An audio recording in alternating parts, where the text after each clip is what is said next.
नमस्कार, आप देख रहे हैं कैपिटल टीवी का खास शो राहुल का अग्निपथ। मैं हूं परवीन शेख। बिहार वोटर लिस्ट पर 9 जुलाई को चक्का जाम किया जाएगा, जिसमें खुद राहुल गांधी भी हिस्सा लेंगे। तो दूसरी तरफ नेशनल हेराल्ड केस में गांधी परिवार की मुश्किलें काफी बढ़ गई हैं। राहुल गांधी के वकील आर.एस. चीमा ने कोर्ट में अपनी बात रखी। उन्होंने कहा कि कांग्रेस ने एसोसिएट जर्नल्स लिमिटेड की संपत्तियों को बेचने की नहीं, बल्कि संस्थान को बचाने की कोशिश की थी। वहीं कांग्रेस नेता पवन खेड़ा ने ईडी पर भड़ास निकाली और इस मामले पर कांग्रेस नेता सुप्रिया श्रीनेत ने कहा कि यह एक ऐसा अजीब मामला है जहां मनी लॉन्ड्रिंग का आरोप है, लेकिन इसमें पैसे का कोई लेन देन नहीं हुआ। जिस तरह से नेताओं के बयान सामने आ रहे हैं, उससे साफ है कि गांधी परिवार की समस्याएं काफी हद तक बढ़ चुकी हैं। अब नजरें कोर्ट पर टिकी हैं। इसी पर चर्चा के लिए स्टूडियो मौजूद है कैपिटल टीवी के executive editor Rajiv Kumar. Sir, आपका बहुत बहुत स्वागत। धन्यवाद। एक तरफ तो वोटर लिस्ट को लेकर जो घमासान बिहार में मचा है, अब उसमें एंट्री राहुल गांधी की भी हो गई है। देखिए, ये एंट्री राहुल गांधी की होना और नेशनल हेराल्ड का केस, ये दोनों एक दूसरे से अलग अलग नहीं है। ये राहुल गांधी, सोनिया गांधी कांग्रेस पार्टी को ऐसे ही चलाते हैं। ये लोग पहले भी जब ईडी की पूछताछ हुई थी तो उस समय इन लोगों ने प्लानिंग किया कि ईडी की पूछताछ के आधार पर तो देश में हंगामा नहीं किया जा सकता, तो दूसरे मुद्दे को इससे जोड़ो और उस जोड़ने के बाद उस मुद्दे पर हंगामा करो, प्रदर्शन करो, सरकार पर दबाव बनाओ, विपक्षी एकता की बात करो, क्योंकि ईडी के मुद्दे पर दूसरी पार्टियां तो इनके साथ आएगी नहीं जी। अगर ईडी पूछताछ कर रही है सोनिया गांधी से, जो पिछली बार की थी, ईडी पूछताछ करती है राहुल गांधी से, या इनके प्रॉपर्टी की बात होती है, मनी लॉन्ड्रिंग इन लोगों ने किया, तो इस भ्रष्टाचार के मुद्दे पर दूसरी पार्टियां जो विपक्ष में बैठी है वो कांग्रेस का साथ देगी नहीं। तो इसलिए एक नया तरीका अपनाया जाता है कि एक तरफ ईडी की सुनवाई चल रही है कोर्ट के अंदर, जिसमें सरकार की तरफ से बता दिया गया है, एएसजी राजू ने भी बताया कि क्या क्या घपले इन लोगों ने किए हैं। ईडी ने सारे सबूत दिए, कंपनियों की लिस्ट दी, लोगों का नाम बताया और उसमें सारे लोगों का नाम आरोपी की लिस्ट में शामिल किया, जिसमें राहुल गांधी, सोनिया गांधी, फिर सुमन दुबे, ऑस्कर फर्नांडिस जो अब नहीं रहे, उसके साथ साथ सैम पेत्रोदा जो अभी हैं, और फिर एक मोतीलाल वोरा जो अब नहीं रहे जी। इन लोगों का नाम शामिल किया। फिर यंग इंडियन जो इनकी कंपनी है उसका नाम शामिल किया है। आरोप की लिस्ट लंबी है, सबूत इतने हैं, और उसके बाद सबूतों के साथ ईडी ने कोर्ट में बता दिया कि कैसे इन लोगों ने क्रिमिनल कॉन्स्पिरेसी की और कैसे पैसों की हेराफेरी की, कैसे मनी लॉन्ड्रिंग की। अब ये जब पहले दिन अभिषेक मनु सिंघवी गए, उनकी दलीलें फेल हो गई, समझ में नहीं आया क्या बताएं आज। तो उसके बाद जब बता नहीं पाए तो ये चीमा साहब को लेकर आए, वो तो कोर्ट से भाग गए हैं। ये वकीलों की फौज खड़ी किए हुए हैं।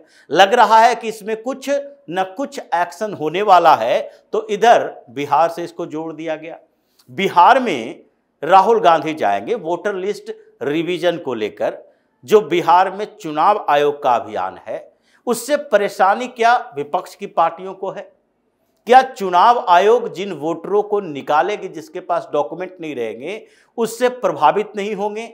ये नीतीश कुमार की पार्टी प्रभावित नहीं होगी, भारतीय जनता पार्टी प्रभावित नहीं होगी, या फिर रामविलास पासवान की पार्टी प्रभावित नहीं होगी? सारी पार्टियों के वोटर उसमें शामिल हैं।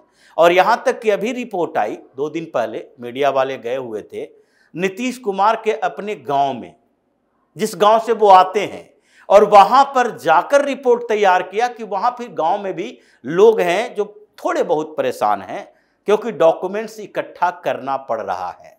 लेकिन परेशानी का मतलब ये नहीं है कि अगर किसी समस्या में परेशानियां पैदा हो रही है तो उस समस्या को इग्नोर कर दो। कोई भी समस्या, इतनी सारी समस्याएं, डीबीटी की समस्याएं, ये कांग्रेस की सरकार नहीं है। जो राजीव गांधी बार बार कहते रहे कि देखो भाई, हम केंद्र से 1 रुपया भेजते हैं और 85 पैसा बीच में गायब हो जाता है जी। लेकिन समाधान क्या निकाला? समाधान वही ढाक के 3 पात, हम कुछ नहीं करेंगे, क्योंकि ये चोर जो हैं, ये जो गैंग बनाए हुए हैं मीडियोकर, ये सारे तो हमारी ही पार्टी के लोग हैं, तो ऊपर से नीचे तक तो किसके खिलाफ कार्रवाई करे? उस समस्या को ऐसे ही छोड़ दिया गया। तभी तो मोदी सरकार आई, उसके बाद डीबीटी लाया गया। ये डीबीटी के कारण डायरेक्ट बेनिफिशियरी के अकाउंट में जाता है पैसा, तो आज वृद्धावस्था पेंशन के लिए 1 रुपया भेजेंगे तो 1 रुपया जाएगा। एक किसान सम्मान निधि के तहत 1 रुपया भेजेंगे तो 1 रुपया जाएगा, 85 पैसा कोई खाने वाला नहीं है। तो एक बार जब समस्या के समाधान का उपाय किया जाता है तो फिर परेशानियां होती है, लेकिन उन परेशानियों के कारण समस्या को वैसे ही छोड़ा नहीं जा सकता। बिहार में यही हो रहा है। डॉक्यूमेंट मांगे जा रहे हैं, उसमें से 11 डॉक्यूमेंट की लिस्ट है, कुछ है ही नहीं आपके पास। और अगर कुछ नहीं है तो फिर वोट देने का अधिकार आपको नहीं है। आपके पास इनमें से एक भी डॉक्यूमेंट होना चाहिए। जाति प्रमाण पत्र बनाने चले जाते हो आप, जैसे जाति का मुद्दा कर रहे हैं।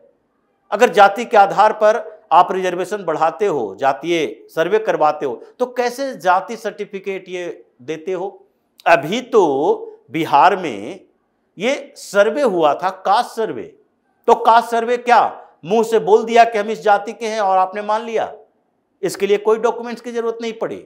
उस समय तो सरकार इन्हीं लोगों की थी, महागठबंधन की, कह रहे थे कास्ट सर्वे करवा दिया, कास्ट सर्वे करवा दिया। नीतीश कुमार ही मुख्यमंत्री थे, लेकिन उस समय क्या आपके पास कोई कास्ट सर्टिफिकेट नहीं थी? वो भी तो दे सकते हैं। क्या आपके पास कोई एजुकेशन सर्टिफिकेट नहीं है?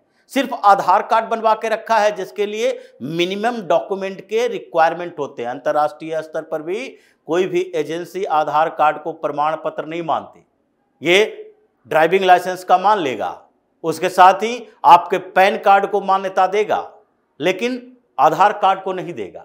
यहां तक कि जिस यूट्यूब प्लेटफॉर्म पर इतने सारी चीजें चल रही है, वो भी अपनी पॉलिसी के अंदर रखा है कि भारत में अगर यूट्यूब चैनल जो चला रहा है, मोनेटाइजेशन जब करता है, वेरिफिकेशन करता है, आधार कार्ड मान्य नहीं है जी। उसमें मान्य है आपका पैन कार्ड, आपका रेजिडेंशियल प्रमाण पत्र, आपके ड्राइविंग लाइसेंस। लेकिन ये लोग कहते नहीं नहीं, आधार को कैसे रिजेक्ट कर दोगे? यूएआईडी आ रहा था तो आपने हंगामा खड़ा किया कि नहीं नहीं इसको नहीं जोड़ो, आधार कार्ड से लिंक न करो, पैन कार्ड को बैंक से लिंक न करो, प्राइवेसी का मामला है। तो हर चीज प्राइवेसी के नाम पर आपको छोड़ा नहीं जा सकता। तो इसलिए चक्का जाम में जो राहुल गांधी पार्टिसिपेट कर रहे हैं, इतने दिनों के बाद अपने दड़बे से निकलेंगे, क्योंकि लंदन से वापस आने के बाद तो पता ही नहीं चला कि कहां थे। तो वो भी इससे इंटरलिंक्ड है। ये दिखा रहा है कि कहीं ना कहीं राहुल गांधी, सोनिया गांधी को दिख रहा है कि नेशनल हेराल्ड के मामले में अब कोई कार्रवाई होने वाली है। क्योंकि ये जो सारे वकील जा रहे हैं, चाहे अभिषेक मनु सिंह भी गए, उन्होंने भी क्या कहा? उन्होंने भी वही शेरो शायरी के अंदाज में कहा कि नहीं नहीं भाई, टाटा बिड़ला अगर इसका अधिग्रहण कर लेते तो क्या उनको भी मनी लॉन्ड्रिंग के मामले में घसीटा जाता? ये थोथले तर्क दिए।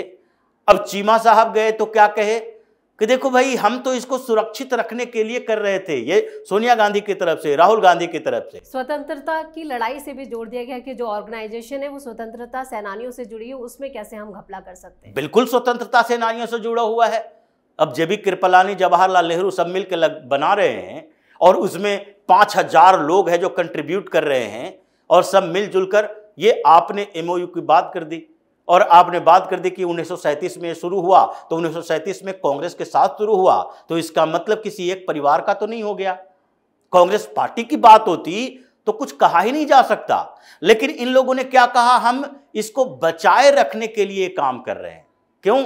ये मानसिकता, ये कैसी मानसिकता है? ये वही ब्रिटिश कालीन, अंग्रेजी, विदेशी मानसिकता, पूरे यूरोपियन मानसिकता है सोनिया गांधी, राहुल गांधी सबकी। यूरोप ने क्या कहा? हम पूरी दुनिया को बचाने निकले हैं। और बचाने के नाम पर क्या किया? ब्रिटिश यहां पर आए तो क्या कहता था? व्हाइट मैन वर्डेन का सिद्धांत। मतलब हमारी जिम्मेदारी है कि भारत को एक सभ्य देश बनाएं, इसका विकास करवाएं, इसके लोगों को बेहतर बनाएं। जैसे हम उससे बहुत खराब थे, इस आधार पर यहां लूटा खसोटा। उसी तरह पुर्तगीज, उसी तरह इटली वाले, उसी तरह जर्मन, फ्रांस, ये सारे कॉलोनियां बनाए पूरी दुनिया में, तो हम आपकी सुरक्षा करने आए हैं। आज भी यही बात है। अमेरिका इराक पर अटैक करता है, कहता है हम तो इराक के लोगों की सुरक्षा चाहते हैं। आप किसी देश पर आक्रमण करते हो, अटैक करते हो, कहते हो हम डेमोक्रेसी के डिफेंडर हैं। और इनका डेमोक्रेसी वहां नहीं चलता जहां पूरी तरह से मोनार्की है, जैसे सऊदी अरब में आपके अच्छे संबंध है। तो बात यही है कि सोनिया गांधी, राहुल गांधी की यही मानसिकता है, और कोर्ट में ये कह रहे हैं कि हम इसको बनाए रखने के लिए ऐसा किए। ठीक है, बनाए रखने के लिए किए, तो बनाए रखने के लिए किए तो सीधे 90 करोड़ रुपया जो लोन मिला था नेशनल हेराल्ड को, उसको चलाने के लिए कांग्रेस पार्टी का लोन था। तो कांग्रेस पार्टी को कहते कि आप संरक्षक बने रहो, ट्रस्टी बने रहो, और हम कांग्रेस पार्टी के फंड का इस्तेमाल नेशनल हेराल्ड के अखबार को निकालने में करेंगे। उसकी प्रॉपर्टी से, असेट से हमें कोई लेना देना नहीं है। वो उसका जो इंटरेस्ट आएगा या उसकी प्रॉपर्टी का जो रेंट आएगा वो नेशनल हेराल्ड में जाएगा, एजेएल में जाएगा, और उसके बाद हम ऊपर से मदद करेंगे और उसके लिए एक अलग से ये चंदे का अभियान चलाएंगे। जिसको कांग्रेसियों को चाहिए वो एजेएल में डोनेट करे। ये तो कोई मतलब किसी व्यक्ति की संपत्ति तो थी नहीं। 1937 की बात आप कर रहे हो। तो आपने क्या किया, उस प्रॉपर्टी को, जिसके वो कह रहे हैं कि इसमें तो ट्रांजैक्शन ही नहीं हुआ, कोई काम नहीं हुआ, ये तो पैसा कमाया ही नहीं गया, फिर मनी लॉन्ड्रिंग, बिना मनी ट्रेल का मनी लॉन्ड्रिंग कैसे हो गया? मनी लॉन्ड्रिंग इसी तरह से हुआ कि आपने एक नई कंपनी क्यों बनाई और उस नई कंपनी के शेयर होल्डर 76% का शेयर होल्डिंग सोनिया गांधी, राहुल गांधी को क्यों दिया? इसके बदले आप कांग्रेस को संरक्षक बना देते, ट्रस्टी बना देते, और कांग्रेस के संरक्षण में नेशनल हेराल्ड चलता और कांग्रेस के पैसे से चलता। जैसे कांग्रेस का मुखपत्र चलाते हो आप, पार्टी का मुखपत्र होता है, नेशनल हेराल्ड को वैसे ही कर देते कि कांग्रेस की तरह चलेगा। निष्पक्ष जर्नलिज्म चाहिए थी तो आप निष्पक्ष जर्नलिज्म के लिए उसके शेयर निकालते कि भाई 2000 करोड़ की प्रॉपर्टी है तो 2000 करोड़ की प्रॉपर्टी के हिसाब से 10-10 रुपए का शेयर जो होगा उसमें से कितने करोड़ शेयर बिकेंगे, और वो जिन लोगों को लेना है वो ले ले, दान समझ के ले ले कि शेयर का दाम बढ़ेगा या नहीं। लोगों का कंट्रीब्यूशन होता, जैसे उस समय 5000 लोगों का शेयर था, उसी समय इस समय भी होता। तो आपने एक चालाकी की, बातचीत की 1000 लोगों से, और वो लोग कौन था किसी को पता नहीं। आप पेपर पर बातचीत करते हो, पेपर पर शेयर का ट्रांसफर करते हो, और शेयर भी घुमा फिरा के इधर उधर से लेकर जाते हो, सुमन दुबे के नाम से, ऑस्कर फर्नांडिस के नाम से, एक कंपनी के नाम से, और फिर उस कंपनी के बाद फिर ये धीरे धीरे शेयर घूम फिर कर एक साल में सोनिया गांधी और राहुल गांधी के नाम से, यानी 76% का आप शेयर होल्डर हो। और यंग इंडिया के नाम से एक प्रॉपर्टी है जिसको प्रॉपर्टी की टोटल कीमत उस समय मार्केट के अनुसार 2000 करोड़, जो आज 5000 करोड़ हो गया।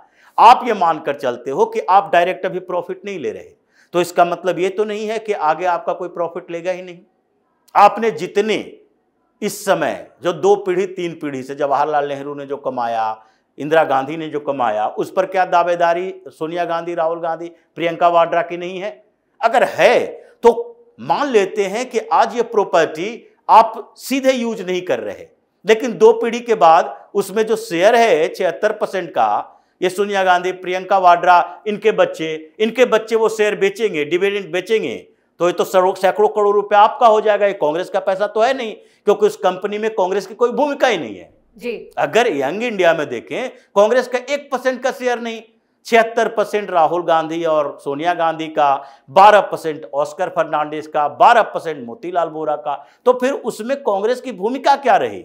इसीलिए ईडी ने ये सारे सबूत दिए हैं कि यह तत्काल चीजें मत देखें और ये ना देखें कि अभी क्या क्या प्रॉफिट हुआ। अभी के प्रॉफिट के बारे में बता दिया ईडी ने कि 129 करोड़ रुपया का एडवांस रेंट लिया इन लोगों ने और उस पैसे का इस्तेमाल किया। 29 करोड़ रुपए का इन लोगों ने दूसरे रेंट लिए, उसका इस्तेमाल किया।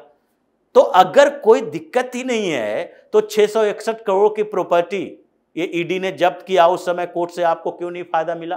कोर्ट में गए थे, ये प्रॉपर्टी जब्ती से रोक लगा देती, कोर्ट ने नहीं लगाया। उससे पहले 671 करोड़ रुपए की प्रॉपर्टी ये एजेएल वाली ईडी ने जब्त किए, उस समय भी आप कोर्ट गए थे, कोर्ट ने रोक लगाने से मना कर दिया कि नहीं भाई ये मामला तो सही है। तो इसलिए इस मामले में पूरी तरह से फंस चुके हैं और तभी ये हंगामा करने की कोशिश कर रहे हैं कि बिहार में हंगामा करो, कुछ बंगाल में करो, महाराष्ट्र में करो, ताकि सड़कों पर हंगामा होगी तो उसके बाद इन लोगों को सरकार से दबाव पड़ेगा और सरकार के दबाव में ईडी कोई एक्शन लेने से डरे, लेकिन ऐसा होगा नहीं। ये बिहार में चक्का जाम करने जा रहे हैं, चक्का जाम करो, जिम्मेदारी नीतीश कुमार की। और नीतीश कुमार आजकल इन मामलों में बड़ा स्पष्ट रुख रखते हैं जी। कि अगर सड़क पर आओगे, पब्लिक प्रॉपर्टी का नुकसान करोगे, पब्लिक को दिक्कतें होगी, तो फिर उसके बाद पुलिस किसी का नहीं है, पुलिस सबको हिरासत में लेगी, सबकी पिटाई होगी, कोई भी बचेगा नहीं। सड़क पर आओगे गुंडागर्दी करने तो पिट कर जाओगे, चाहे सरकारी कर्मचारियों का प्रदर्शन हो या महिलाओं का प्रदर्शन हो। अगर लोगों को तकलीफ होगी तो नीतीश कुमार इस मामले में सीधे कहते हैं पुलिस डंडा चलाओ और इन लोगों को इनकी औकात बताओ।